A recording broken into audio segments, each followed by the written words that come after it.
ছোট্ট একটি ঘটনা আজকে আপনাদের সামনে ধরে তুলব, যে ঘটনাটি আপনাদের হৃদয় স্পর্শ করবে এবং কি যে ঘটনাটি শুনে আপনাদের মন নরম হয়ে যাবে ইনশাআল্লাহ। ঘটনাটি হচ্ছে ছোট্ট মোহাম্মদ সাল্লাল্লাহু আলাইহি সাল্লামের ঘটনা। জন্মের পর যিনি তার বাবাকে হারান এবং কিশোর বয়স 6 বছর বয়সে যিনি তার মা আমিনাকে হারান। একদিন তিনি দুদুমা হালিমা সাদিয়া রাদিয়াল্লাহু তাআলা আনহার সাথে তার মায়ের কবরের সামনে যান। যখন তিনি তার মায়ের কবরের সামনে দাঁড়ান, তার কিছু স্মৃতি মনে পড়ে গেল এবং তিনি অজরেই কান্না করছিলেন। তার কান্না দেখে দুদুমা হালিমা তাকে বুকে জড়িয়ে ধরলেন।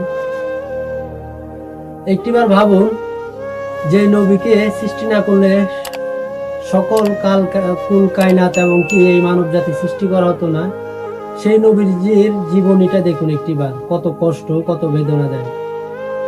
হাসরের মাঠে যেখানে সকল আম্বিয়া কারাম, সকল নবী ইয়া নাফসি নিজের জন্য মাগফিরাত করবে, কামনা করবে, সেখানে একজনই হচ্ছে আমাদের নবী হযরত মুহাম্মদ সাল্লাল্লাহু আলাইহি সাল্লাম, আমাদের কলিজা।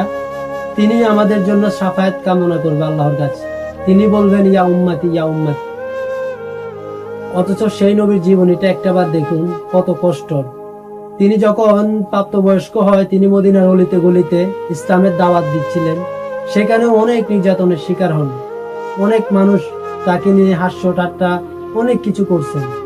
ওই ঘটনায় আপাতত আজকে যাচ্ছি না, আজকে এখানেই শেষ করতেছি যে কোনো সময় এতিমকে কষ্ট দিবেন না, এতিমের হক মেরে খাবেন না, এবং কি মা বাবা থাকা অবস্থায় মা বাবার খেদমত করবেন।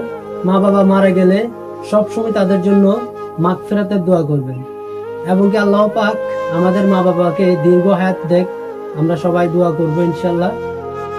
এবং আমরা যেন আমাদের মা বাবার খেদমত করতে পারি, আল্লাহ পাক সেই তৌফিক আমাদেরকে দিই।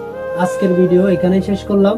অবশ্যই আমার ভিডিওটি ভালো লাগলে আমার ইউটিউব চ্যানেলটি সাবস্ক্রাইব করবেন, আর ফেসবুক পেজে দেখলে আমার পেজটি ফলো করবেন।